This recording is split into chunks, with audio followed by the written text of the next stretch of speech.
My parents left me a rundown cabin in Alaska while my brother got a $1.2 million mansion in Miami. My fiancé dumped me for him, calling me a pathetic loser. Heartbroken, I went to that cabin, only to discover something hidden inside worth $500 million. Imagine finding out your parents are gone, only for their will to reveal a betrayal so deep it shatters your entire world. My brother inherited millions, a mansion, everything, while I was left with nothing but a crumbling shack. And that was just the beginning of my nightmare. My fiancé didn't even hesitate. She walked out on me, right into his arms. But then, in that worthless cabin, I found something unbelievable. A secret map to a fortune worth over $500 million. I kept it hidden, remembering my father's words. Money means nothing if it comes at the cost of nature. Yet, in a moment of pure blinding anger, provoked by my brother and ex-fiancé's cruel mockery, I let the secret slip. Just one sentence, and everything shattered. What followed was a bitter battle over inheritance, a war I thought was between me and my brother. I had no idea that the ones truly pulling the strings, orchestrating every painful moment, were our parents all along. My name is Frances Nanak, and I was born in Fairbanks, Alaska. The cold there, it's not just weather. It's a constant companion that seeps into your bones. Our old wooden cabin, it clung to the edge of a forest where towering pines stood like ancient sentinels. Our home was tiny, just one room for living and cooking, a bedroom for my parents, and this cramped attic corner where I'd curl up in blankets, listening to the wind whistle through the cracks. In winter, the snow would pile high on the roof, and I'd often wake up with my fingers numb, even buried deep in layers of worn-out blankets. My father, Elias Nanook, he was a native Alaskan Inuit, tall, sturdy, with eyes as sharp as a blade and black hair tied neatly back. He was a hunter, guiding expeditions, then later he worked at a sawmill. The work was brutal, but he never complained. For him, labor was a way to prove your worth to this land. "The land is our mother," he'd say, his voice deep and solid as stone. "You must respect it, for it sustains us. But it can also swallow us whole if we betray it." My mother, Kelly, she was the opposite. Gentle, with golden hair and a smile as warm as the rarest Alaskan sunlight. She worked part-time as an office clerk. She loved me. I knew it in the way she'd stroke my hair at night or slip a warm piece of bread into my hand. But she always supported my father's strictness. "Your father wants what's best for you," she'd say whenever I grumbled about chopping firewood in sub-zero cold. We were poor. Not starving, not in rags, but the kind of poor that made you count every single penny. I remember days, just a little kid following my father into the forest, a tiny axe on my shoulder chopping dry branches. Sometimes I'd wade into the river, the water so cold my feet felt like stone, just to catch a few salmon for dinner. Once I even secretly scavenged scrap metal from a dump near town, just so my mother could buy a little extra salt or sugar. Back then I didn't see it as hardship. It was just life. It was how Mother Alaska forced us to live. My father taught me everything about survival. By 4, I could start a fire with just flint and twigs. By 6, build a sturdy shelter to withstand a blizzard. By 8, track a moose. He didn't just teach skills. He taught a way of thinking. "Never take more than the land allows," he'd tell me when we fished. "Take only what you need to live and leave the rest for tomorrow." My childhood was shaped by those harsh days, where the cold seeped into every breath. No fancy toys, no extravagant trips. My playground was the boundless forest, the icy river, and nights huddled by the fire listening to my father's stories of Inuit ancestors, wind spirits, and the mysteries of Mother Earth. It made me grow up fast. Quiet, reserved. The other kids at school, they called me Forest Boy because of my worn jacket, my calloused hands, my refusal to join their noisy games. I didn't care. I knew I was different. While they dreamed of cars and TVs, I dreamed of journeys deep into the woods, just me and the whispers of the land. That childhood, harsh as it was, gave me a quiet pride and an unyielding will, enough to face anything nature or life could throw at me. But I never imagined the greatest challenge would come not from Alaska's biting cold or the deep forest nights. It came from my own family, from my younger brother Curtis, and from the changes that sudden wealth brought to our once humble home. When I was 9, our lives changed overnight, like Mother Alaska herself had suddenly smiled upon us. My father, Elias, who used to grunt over logs at the sawmill, caught the attention of a huge mining company. They needed someone who knew every hill, every stream, every hidden corner of this land. My father, with his razor-sharp eyes and memory like a living map, was perfect. The new job brought a salary we'd only dreamed of. Enough to pay off debts. Enough for my mother to stop counting every penny at the grocery store. For the first time, we escaped the shadow of poverty. We left Fairbanks, left that old wooden cabin where I'd huddled in the attic, and moved to a new house in Anchorage. This new place had a proper fireplace, clear glass windows, no gaps for the wind to sneak through. After the move, my mother quit her part-time job to open a small diner. Kelly's Kitchen, the sign read, carved wood at a bustling street corner. The smell of fresh bread wafted through the neighborhood. Customers flocked in, from locals to long-haul truckers. My mother smiled more, her eyes lighting up every time she saw the cash register brimming. That same year, Curtis was born. My younger brother, golden hair like Mom's, big sparkling eyes like a summer lake. Curtis came into a world where we no longer worried about food or clothes. He grew up in a warm house, with a room full of toys I'd never dared to dream of at his age. I remember pushing his stroller, watching him giggle as Mom handed him a brand new stuffed bear. I wasn't jealous. Truly, Curtis was my little brother, and I loved him. I liked being the big brother, teaching him to tie his shoes, showing him how to read clouds to predict rain. But as Curtis grew, I started to notice differences. Not just between us, but between the worlds we were raised in.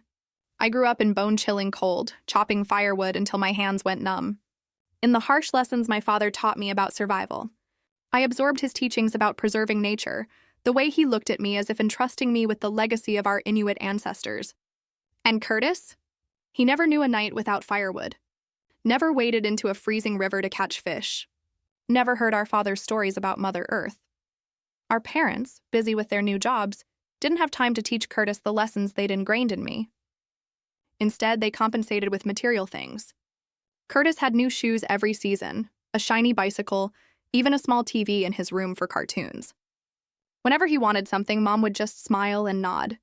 And Dad, though still stern, couldn't bring himself to say no.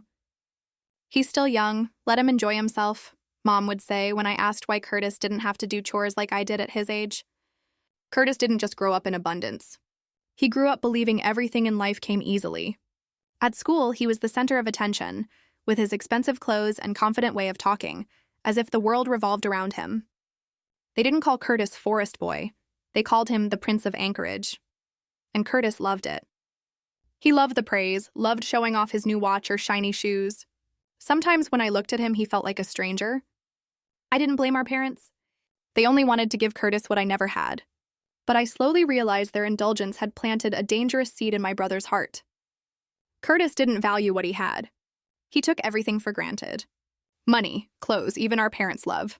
Once I saw him toss aside a brand new jacket because it had a small scratch. "Mom will buy me another," he shrugged, as if it were only natural. I just looked at him, wanting to say something, but stayed silent. I remembered how my father taught me to mend clothes with a needle and thread, how he told me a man must cherish what he has, no matter how small. The differences between us grew even more pronounced as I entered my teenage years. I still woke up early to help Dad fix fences or shovel snow. Curtis slept until noon, then ran off with his friends, laughing loudly. I still loved trips into the forest, where I could hear the whisper of the wind and feel Mother Earth beneath my feet. Curtis loved the city lights, the noisy bars, the parties where he could show off. I lived by our father's ways, disciplined, patient, respectful of nature. Curtis lived as if the world existed only to serve him. Once I tried talking to him. "Curtis," I began as we sat in the kitchen while Mom baked, "have you ever thought about learning to fish or set up a camp like Dad taught me?" Curtis looked at me and smirked. "Why bother with that stuff, bro? Mom and Dad have money now. We don't need to live like forest people anymore." I didn't respond. His words cut like a knife, not because they hurt me, but because I realized Curtis didn't understand and perhaps never would. In those years, I felt an invisible distance growing between us. I still loved him, still saw him as my little brother. But I couldn't ignore that we were walking different paths. I was a man of the forest, of Mother Earth, of the harsh but honest lessons. Curtis was a man of the city lights, of glamour, of things that came too easily. I thought that despite our differences, we were still family, that we could still hold hands through those years. But then Amber entered my life. And with her, I learned that love could be a flame that warms the heart, but also a storm that burns away every shred of trust. I met Amber one summer afternoon in Anchorage when the rare sunlight melted the ice on the streets. I was in my mother's diner, helping her clean tables after the lunch rush. The smell of fresh bread and coffee lingered, mingling with the chatter and laughter of a few regulars. I looked up and saw her, Amber. Gently curled brown hair, eyes as blue as a glacial lake, and a smile that seemed to light up the entire room. She wore a thin sweater, held a book in her hand, and walked into the diner as if she'd always belonged there. "A black coffee and a slice of toast, please," she said, her voice soft but confident, as if she knew exactly what she wanted. I wasn't the type to be easily smitten. Life in Fairbanks had taught me to keep my heart guarded, like keeping a fire alive on freezing nights. But there was something about Amber I couldn't look away from. Maybe it was the way she sat, quiet but absorbed in her book, as if the world had shrunk to the pages in front of her. Maybe it was the way she smiled at my mother, calling her Aunt Kelly with natural warmth. Or maybe it was just that she felt different from the girls I'd met who only cared about parties or new dresses. I mustered all my courage to strike up a conversation. "Good book?" I asked, wiping a table but keeping my eyes on her. Amber looked up, slightly surprised, then smiled. "Pretty good," she replied, holding up the book. "A collection of poems by Robert Frost. Do you like poetry?" I shook my head a bit, embarrassed. I'm not much for poetry, but I love the forest and the things he writes about. The wind, the smell of earth, the shadows of trees. Those are things I see every day. She looked at me, her eyes sparkling with curiosity. "A forest guy, huh?" she teased, her tone playful but kind. I laughed, feeling lighter for the first time that day. You could say that. From then on, we started talking. Amber was the daughter of a middle-class family in Anchorage. Not overly wealthy, but comfortable enough for her to grow up with things I never had. Summer vacations in California, piano lessons, beautiful dresses. But she didn't brag. She spoke of her dream to become a journalist, to travel the world and write about forgotten people and places. "I want to tell the stories of people like you," she said once as we sat by the river, watching the water shimmer under the sunset. People who live true to themselves, not chasing false glamour. I was drawn to Amber, not just because she was beautiful, but because she seemed to understand me. She didn't laugh when I talked about chopping firewood in Fairbanks, about how my father taught me to start a fire or track a deer. She listened, her eyes lighting up as if she were living in my stories. When I spoke of Mother Earth, of the lessons my father passed down, she took my hand, gently but firmly. "You're different, Francis," she said. "You're not like those guys who only brag about cars or money. You have strength." Her words made my heart race, as if for the first time someone saw the real me. We fell in love. Those days felt like my life had been lit up. I took Amber into the forest, showed her how to pitch a tent, how to spot animal tracks. She laughed loudly when she tried to start a fire for the first time and sent smoke billowing everywhere. I taught her to listen to the wind, to feel the pulse of Mother Earth. In return, she taught me to open up, to talk about things I'd always kept hidden. I told her about my harsh childhood, about nights by the fire listening to my father's stories, about the quiet pride of surviving Alaska's cold. She hugged me, whispering, "You're stronger than anyone I've ever met." But as our love deepened, I began to notice changes in Amber. She grew more ambitious, craving more than what Anchorage could offer. She dreamed of big cities, prestigious newsrooms, luxurious apartments in New York or Los Angeles. At first, I thought her ambition was a strength, a fire like my own resilience. But slowly, I saw her start to compare. And painfully, the person she compared me to was Curtis. Curtis, now in his 20s, was the epitome of what Anchorage called success. He drove a sleek sports car, wore tailored suits with glittering watches on his wrist, and lived in a beachfront apartment our parents had bought him, a place with a balcony overlooking the ocean where he threw extravagant parties. His friends were the elite young businessmen with confident smiles, beautiful women in elegant outfits, and conversations filled with laughter and clinking glasses. For Curtis, life was a stage, and he always wanted to be the star. Amber began to see me differently. She used to call me different, but gradually her gaze would drift away when I spoke of the forest, of Mother Earth, or the values my father had instilled in me. She started looking at Curtis, my spoiled younger brother, with an admiration she'd never shown me. She was drawn to his glamour. One ordinary afternoon, as we walked along Anchorage's coastal road, I saw Curtis standing by his car, laughing loudly with a group of friends. Amber stopped, looked at him, then turned to me. "You see your brother?" she said, her voice tinged with an admiration I didn't want to hear. "He knows how to live. He knows how to make people notice." Her words were like a small, sharp knife. Not enough to draw blood immediately, but enough to sting. I tried to keep my voice steady, as I did when facing the cold forest winds. "Curtis has always been like that," I replied. "He has his way of living. I have mine." But Amber didn't stop there.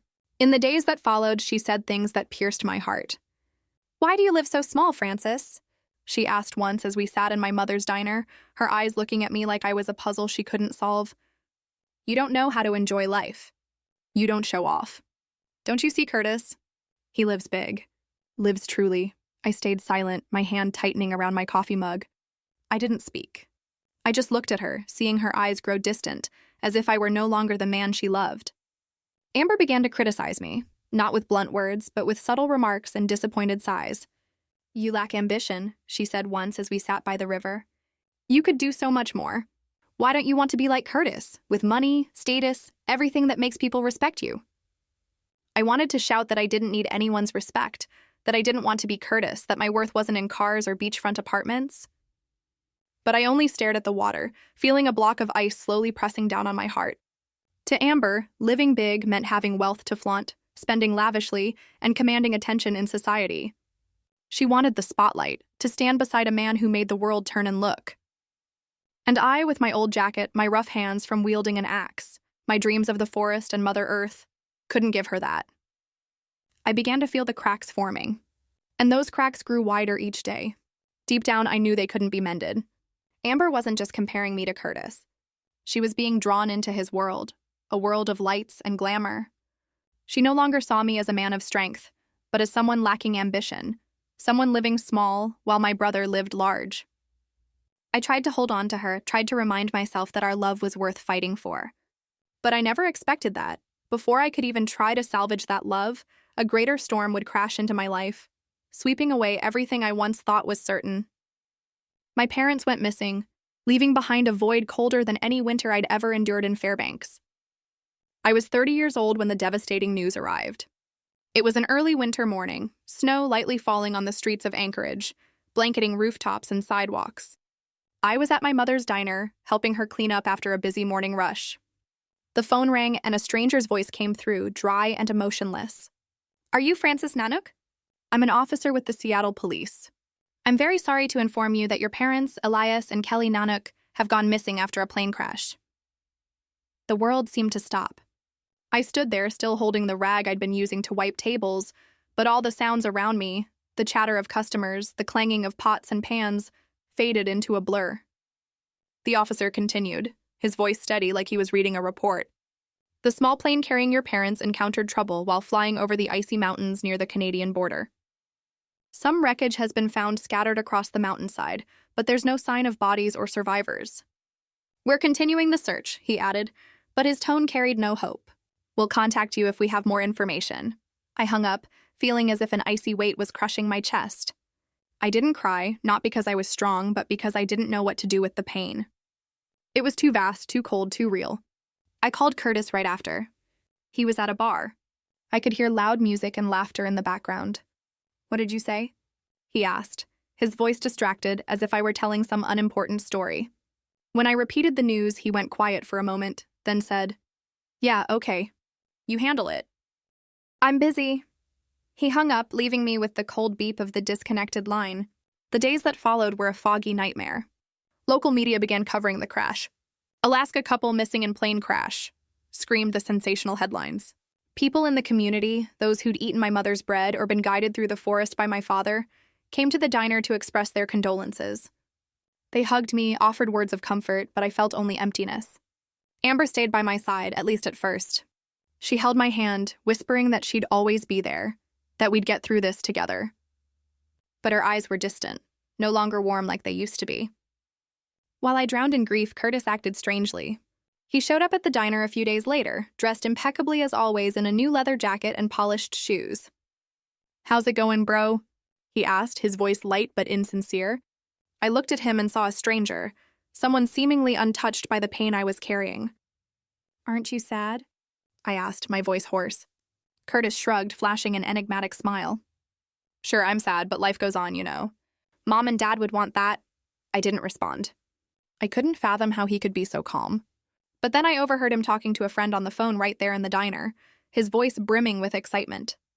Yeah, the will's probably going to be read soon. Hopefully there's something worthwhile, right?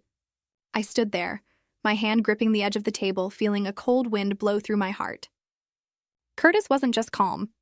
He was thinking about the inheritance, about what our parents might have left behind, while I still couldn't accept that they were gone. A few weeks later, the court declared my parents deceased based on the plain wreckage and the absence of any signs of survivors. Death certificates were issued, cold and official, like a final punctuation mark on all hope. I didn't want to believe it, couldn't believe it. But the papers in front of me, with their red seals and judge's signature, left no room for denial. The Anchorage community began to express their grief. They brought to our house loaves of bread, salmon soup, and carefully woven wreaths of golden wildflowers. The next day, a small memorial was held by the river where my father used to fish.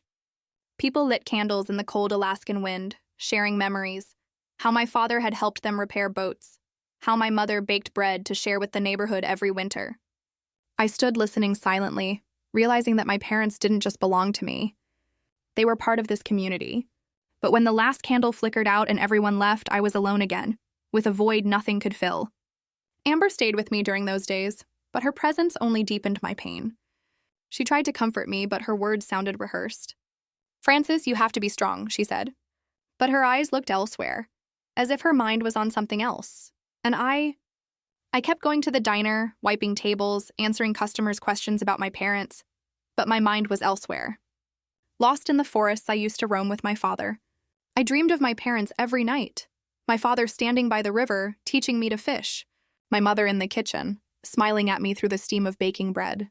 But every morning I woke to the cold truth. They were gone, and I didn't know how to keep living. And then, on a gloomy afternoon, when the Anchorage sky was heavy with clouds, as if it too carried my sorrow, the phone rang. A polite but cold voice came through.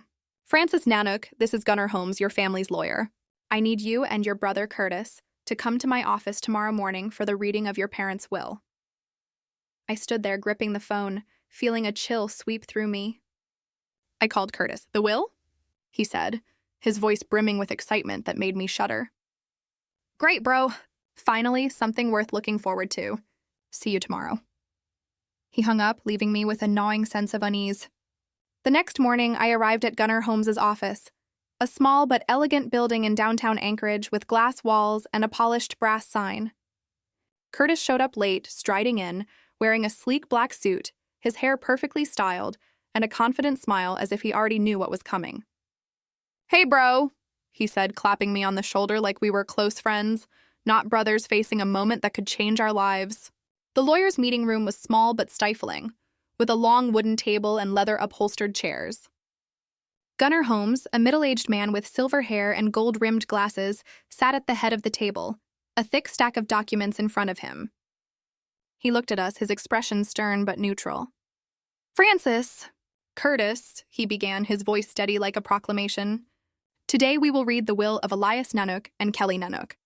I offer my condolences for your loss, but as per your parents' wishes, I will now read what they have left behind." I sat there, my heart pounding, not because I expected anything, but because I felt like I was reopening a wound that hadn't healed. Curtis, on the other hand, sat upright, his eyes gleaming as if the lawyer were about to hand him a golden key. Gunnar opened the file, flipped a few pages, and began reading. His first words hit the room like a cold gust of wind. "To our youngest son, Curtis Nanook, we leave the beachfront mansion in Miami, valued at over $1.2 million, along with liquid assets, including cash, stocks, and several bank accounts." The room seemed to hold its breath. Curtis let out a small, triumphant laugh, unable to hide his satisfaction. Gunnar continued, his voice still calm. "To our eldest son, Francis Nanook, we leave the wooden cabin in the remote forest near Fairbanks, Alaska, where our family lived in our youth." He paused, looking at me as if expecting a reaction. I said nothing. I couldn't say anything. The cabin? The place where I'd huddled in the attic, where my father taught me to start a fire, where my mother sang me lullabies on freezing nights. It was now just a dilapidated legacy, Something no one wanted. Something no one cared about. I felt as if my parents had disowned me, as if all my efforts, my discipline, the lessons I'd learned from them, were meaningless. Curtis looked at me, his smile now wider, dripping with smugness. "Well, bro," he said, his tone mocking. "That cabin's perfect for you. Forest guy, right?" I didn't respond, only feeling betrayed, not just by Curtis, but by our parents. The people I thought understood me better than anyone. That evening, I returned to my small apartment, carrying a heavy pain. Amber was waiting for me, sitting on the sofa, but her eyes no longer held the warmth they once did. "So how'd it go?" she asked, her voice cold, as if she'd already guessed the outcome. I recounted everything, each word like a knife I drove into my own heart. When I mentioned the cabin, she laughed. Not a joyful laugh, but a bitter, almost scornful one. "A rotting wooden cabin," she said, standing up, hands on her hips. "That's all you got, Francis? Are you serious? Curtis gets $1 million mansion and you get a pile of broken wood?" I tried to explain, tried to say I didn't care about money, but Amber wouldn't listen. She paced the room, her voice rising. "Don't you see? Curtis knows how to live, how to win, and you cling to that small life, holding on to your forest, your Mother Earth nonsense. But where has it gotten you? A crumbling cabin."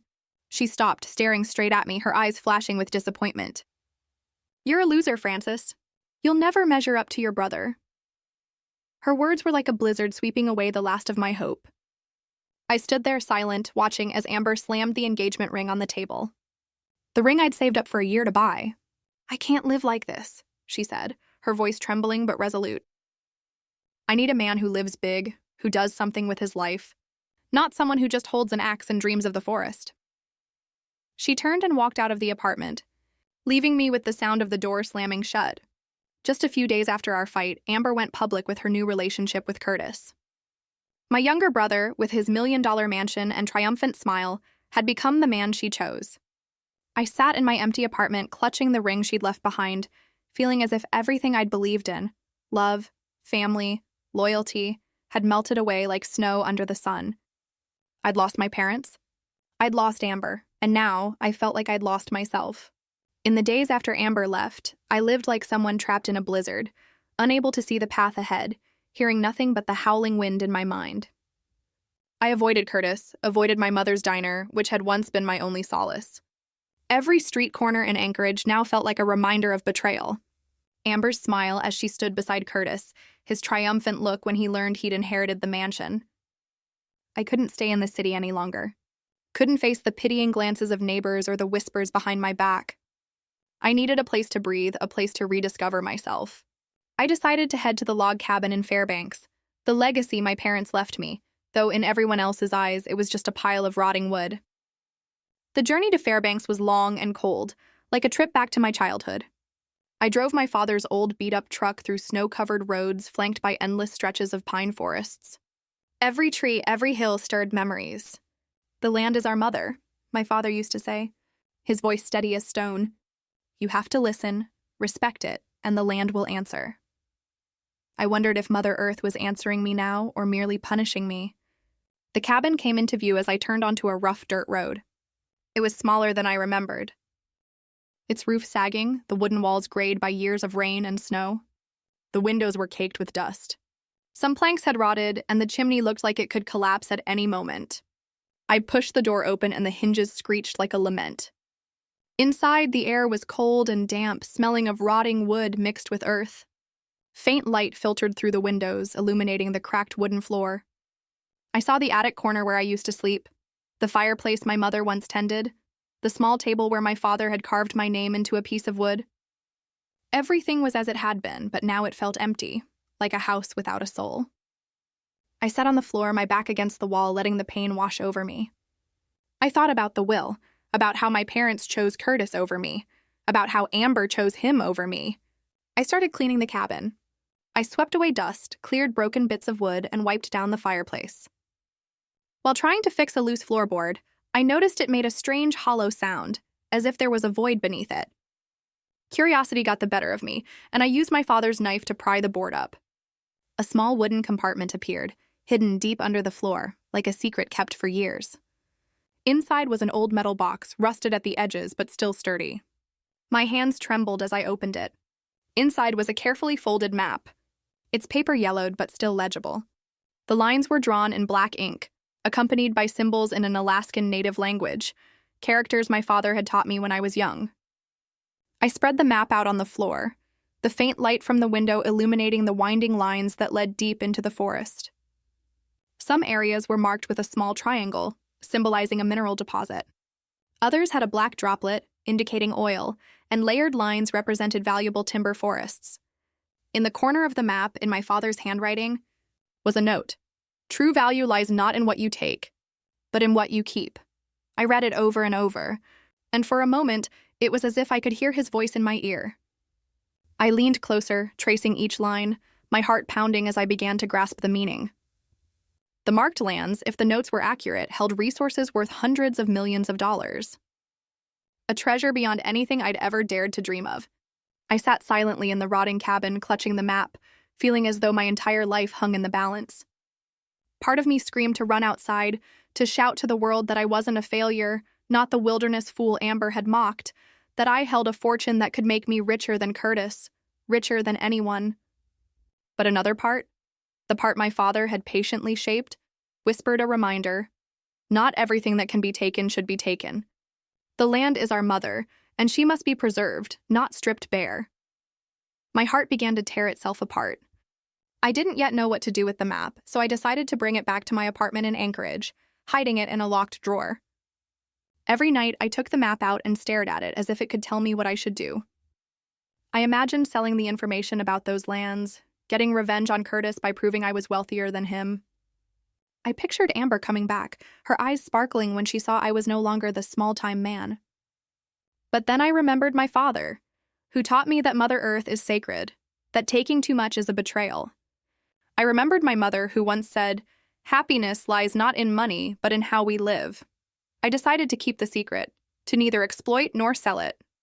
I wanted to honor my parents' legacy, even if it meant I remained just Francis Nanak, the man of the woods, nothing more. But Mother Earth, as my father once said, always has ways of testing us.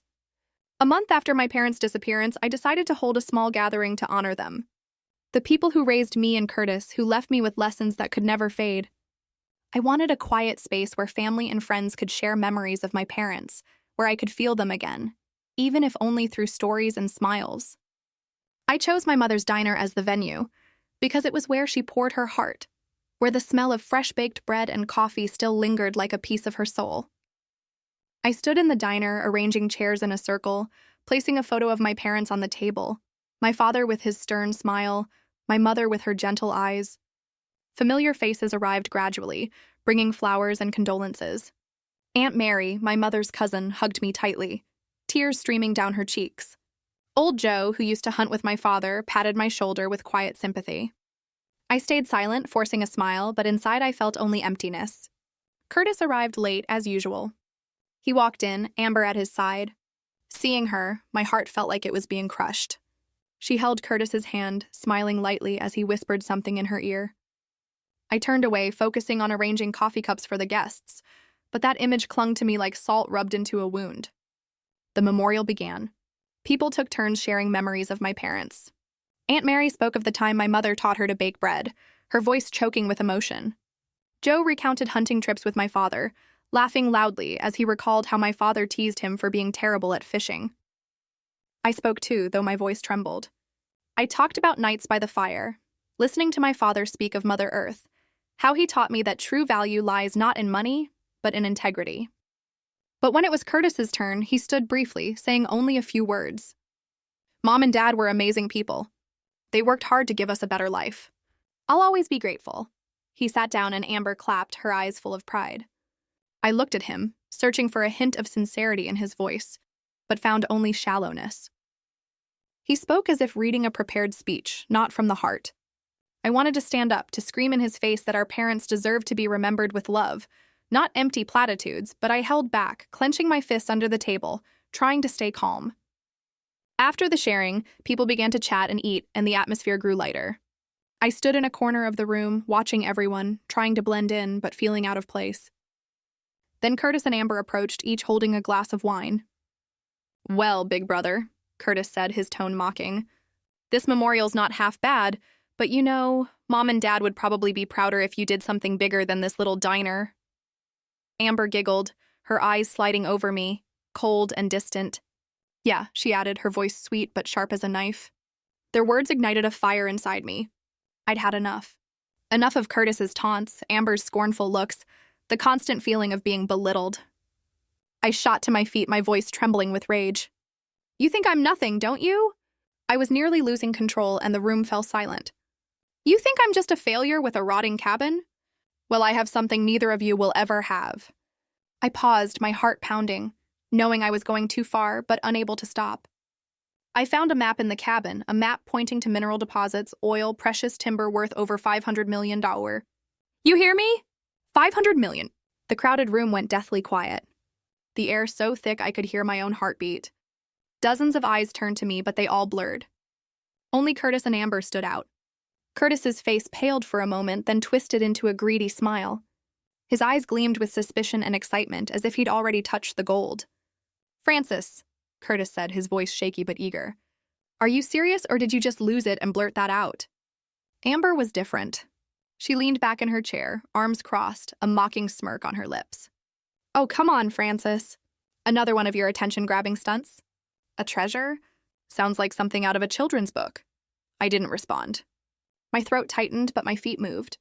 I turned and left the diner in silence, ignoring the murmurs rising behind me. I had just revealed the biggest secret of my life, and I knew from this moment there was no going back. Curtis, with his insatiable greed, would surely pursue it to the end. Amber, with her cold pretense, would find a way to exploit it to the fullest.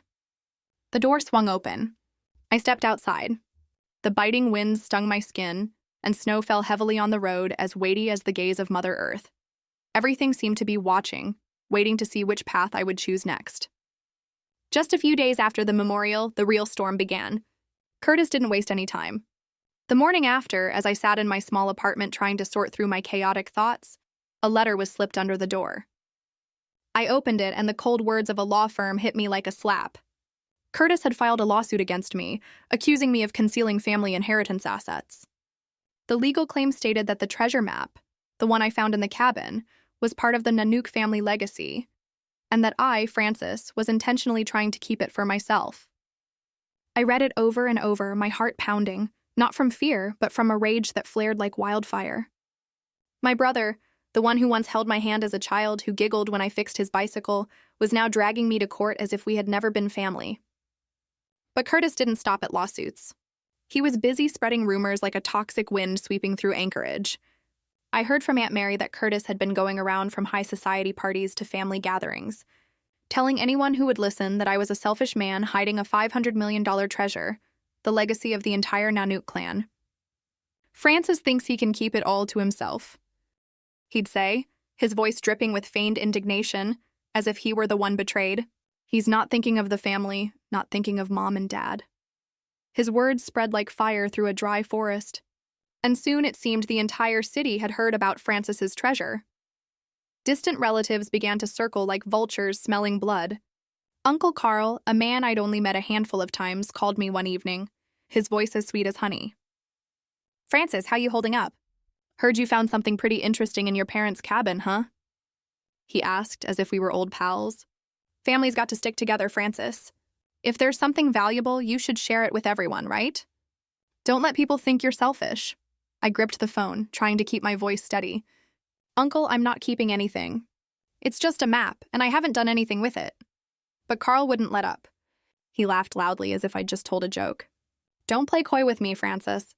If you don't share, people won't be happy. You don't want the whole clan turning their backs on you, do you? His threat cut like a knife. But it wasn't the only one. Others, distant relatives, old friends, even people I'd never met, started reaching out.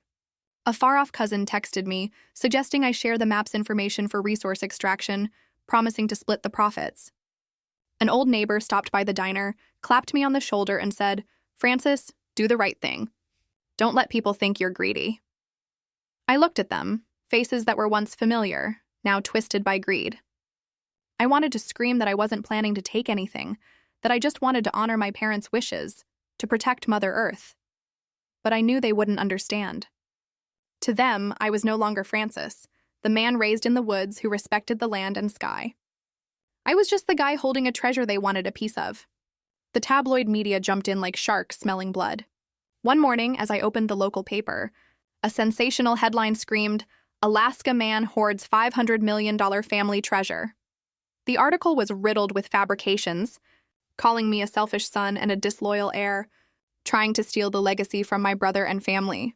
Reporters began loitering outside the diner, cameras flashing every time I stepped out. "Francis, what can you tell us about the treasure map?" one shouted, thrusting a microphone in my face. "What are you going to do with $500 million? I didn't answer, just kept my head down and pushed past them. But it felt like I was being hunted. Every step I took, I could feel the city's eyes on me, as if I were a criminal. Worse still, the cabin in Fairbanks, the place where I grew up, where memories of my parents lived, became the center of morbid curiosity. A friend from Fairbanks called to warn me that locals had started showing up, lurking around the property, some even sneaking in to search for the treasure. I drove there the next day, and the sight before me broke my heart. The wooden fence was torn down, windows smashed, the yard littered with haphazardly dug holes. The cabin, though already dilapidated, had been sacred to me. Now it was violated, as if Mother Earth herself had been insulted. I stood in the yard, snow falling silently, and it felt like the land was weeping with me. Amber, of course, didn't stay out of it. One evening, she appeared at my apartment door, wearing an expensive fur coat, her eyes soft like they used to be. "Francis," she said, her voice so sweet it sent chills down my spine. "I'm sorry for what happened. I was wrong. You're not a failure. You have that map. We could do something big together." I looked at her, feeling like I was staring at a stranger. She hadn't come back because she loved me or because she understood me. She came back for the $500 million for the glamour she thought I could now provide. "Get out," I said, my voice cold as ice. "I don't need you, and I don't need your lies." Amber froze, her lips tightening, but then she turned and walked away, leaving me with a heavy loneliness. I was cornered like a beast surrounded by wolves. Alone, I had to face Curtis's greed, Amber's deceit, and the relentless scrutiny and harassment from relatives, acquaintances, and the media. Each day, the pressure grew heavier, like an unending blizzard. I began to wonder if I was wrong, if I should just give up the map, share it with everyone, and live the big life they wanted. But every time that thought crossed my mind, I heard my father's voice. "The land is our mother, and you must protect her." I clutched the map hidden in the drawer and told myself I wouldn't betray my parents' legacy, no matter the cost. The tension escalated to a breaking point, and I felt like I was standing on the edge of a cliff with no way out. But I didn't know that just when everything seemed lost, a greater truth was waiting, ready to reveal the final answer. 2 months later, the inheritance dispute between my brother and me officially began.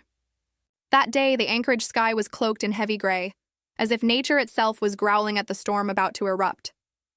I stepped into the courtroom, my heart aching, feeling like a trapped animal surrounded by the cold stares of lawyers, the sternness of the judge, and the curious gazes of strangers there to watch the drama unfold.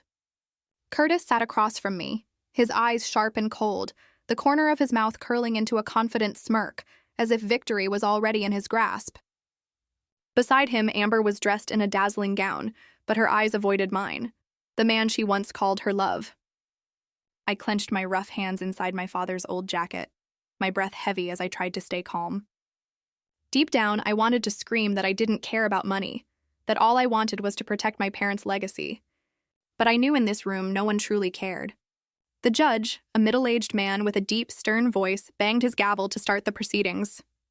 Curtis's lawyer stood, his voice sharp and accusing, alleging that I had hidden the map, a shared asset of the Nanak family, and demanded that the court force me to surrender it for equal division. "Francis Nanook has deliberately tried to monopolize an inheritance worth $500 million, he declared. "He has not only betrayed his brother, but also the family and the values his parents left behind." His words were like daggers slicing deep into my pride. I wanted to stand up, to say that I never intended to keep anything for myself, that I only wanted to preserve Mother Earth. But my lawyer, a court-appointed one, told me to stay quiet, that he would handle the rest. I looked at Curtis and saw him smiling. That same triumphant grin from the day Gunner read the will. Amber held his hand, her eyes sparkling with pride. But I knew it wasn't for Curtis. It was for the $1 million mansion and the glamour she thought he brought. I bowed my head, trying to focus on my father's words. True value lies not in what you take, but in what you keep. But in this room, surrounded by greedy stares and accusations, I felt like I was losing, as if everything I believed in was meaningless. Then, just as the judge was about to ask me his first question, the courtroom door swung open. A cold gust of wind rushed in, accompanied by murmurs from those present. I looked up and my heart stopped. Standing in the doorway with a familiarity that hurt were my parents. Elias Nanook and Kelly Nanook, my father tall and sturdy with his black hair tied back and eyes sharp as a blade. My mother, gentle, with her golden hair and warm smile, though her eyes now carried a hint of sternness. The courtroom was stunned, gasps turning to shocked whispers before falling silent. As my father stepped forward, his deep voice resonating through the room, "We're not dead, and we have something to say." I sat there, unable to believe my eyes. Curtis jumped up, his face pale, mouth agape, as if he'd seen a ghost. Amber gripped his hand tightly, her eyes filled with panic as if she knew everything was about to collapse. The judge banged his gavel, calling for order, but even he couldn't hide his astonishment. "Mr. and Mrs. Nanook," he said, his voice slightly trembling. "Please explain." My father stepped up to the stand, my mother beside him, her hand gently resting on his shoulder. "Everything you've seen, the plane crash, the will, the map, was a test," my father began, his voice steady like when he taught me about Mother Earth. "We wanted to see which of our two sons was worthy of inheriting our ancestors' legacy. Not money, not land, but the values we've spent our lives protecting." He looked at me, then at Curtis, his gaze sharp but not judgmental.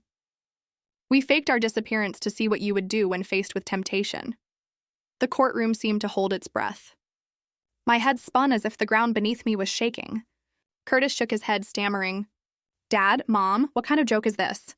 I inherited the mansion, the assets. The lawyer said so." Gunnar, who had been sitting in the corner, stood up, his voice calm but clear. "That will was fake, Curtis," he said. "At your parents' request, I presented a fabricated will to test you and your brother. The beachfront mansion in Miami, the liquid assets, they all still belong to Mr. and Mrs. Nanook." Curtis was stunned, as if he'd been slapped. Amber let go of his hand, her eyes frantic, darting from Curtis to me, then to my parents. I sat there, my heart pounding, not from joy but from realization. My father continued, his voice low but powerful. "The map Francis found was also fake. Another test. The symbols and information on it were entirely fabricated. If Francis had let greed cloud his judgment, if he had tried to sell those secrets, he would have gained nothing and lost everything. But Francis chose to stay silent, to keep the secret and honor Mother Earth, just as I taught him." "But you, Curtis?" He looked at Curtis, his eyes sad but not angry. "You let greed guide you. You sued your brother, spread rumors, and treated money as everything. You are not worthy of the Nanook name." Curtis bowed his head, unable to speak. Amber, pale as a ghost, stood up and stepped toward me. "Francis," she whispered, her voice trembling, "I was wrong. I shouldn't have left you. We can start over, right?" I looked at her, her eyes now pleading, but all I saw was deceit. "No, Amber," I said, my voice cold as ice. "You chose Curtis for money, and now you're coming back for money. I don't need you." Amber stood there, humiliated, then burst into tears like a child. Meanwhile, the judge, still in shock, declared the lawsuit dismissed. My parents approached me, and my mother hugged me tightly, tears streaming down her cheeks. "You did the right thing, Francis," she whispered. "You're the son we've always been proud of." Curtis, now empty-handed, fell to his knees before our parents in the courtroom. "I'm sorry," he said, his voice choked with sobs. "I was wrong. Please give me a chance." My father looked at him, his gaze stern but not unforgiving. "You'll have a chance, Curtis," he said. "But you must prove yourself worthy. Live a year in the forest as I did, and learn to respect Mother Earth. If you can do that, you'll have what you deserve."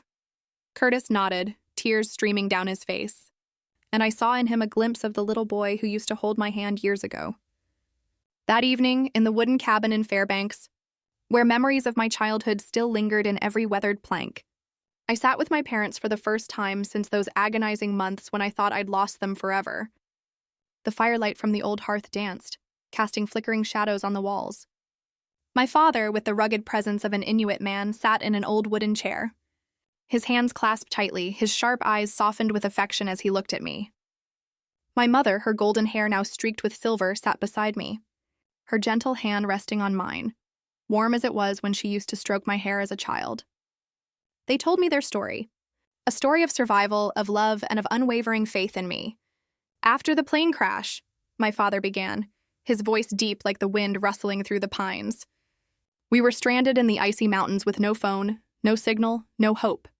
But I learned from your grandfather, from the Inuit before him, that Mother Earth never abandons her children if they know how to listen. He spoke of the long days in the biting cold, how he built fires from the smallest dry twigs, hunted snow hares to feed my mother, and constructed a shelter from snow and stone to withstand the storms. With every step I thought of you and Curtis, he said, his eyes softening. I told myself that if we survived, I had to do something to make you understand. Understand that true value lies not in what you have, but in who you are. My mother squeezed my hand tighter, her eyes glistening with tears, but her smile still warm as the rare Alaskan summer sun. Francis, you are our pride, she said, her voice choked with emotion but filled with love. When you were young, I watched you chop firewood, wade into rivers to catch fish, and I knew you were stronger than anyone. Not because you were taller or stronger, but because you had the heart of Mother Earth, honest, resilient, and never betraying what your father taught you. She paused, wiping a tear from her cheek. When we decided to fake our deaths, I was terrified. Terrified that you'd hurt, that you'd think we'd abandoned you. But I believed in you. Believed that you wouldn't let greed guide you, that you'd hold on to our family's legacy. I sat there in the familiar wooden cabin, feeling as if I were back in those nights by the fire when my father told stories of our Inuit ancestors. When my mother sang me lullabies through blizzards, their words were like a flame warming my heart, thawing the chill of those lonely months. We wanted to see who you were when we were gone, my mother continued, her eyes locking onto mine as if to etch every word into my soul. And you, Francis, gave us the answer. You didn't choose money, didn't choose glory. You chose Mother Earth, chose what we taught you. You are the son we've always been proud of. My father stood and walked to the hearth where the firelight illuminated his face, highlighting its weathered but compassionate lines. He pulled a small wooden box from his coat pocket, intricately carved with Inuit patterns, a gift I recognized from my grandfather to him. This is the real map, he said, handing it to me. You have full authority over this map, to exploit it or preserve it. The choice is yours, but I trust you'll do the right thing, as you always have. I took the box, my hands trembling, feeling as if I were holding the entire legacy of our ancestors. I opened it and found a different map drawn on animal hide, its lines meticulously detailed.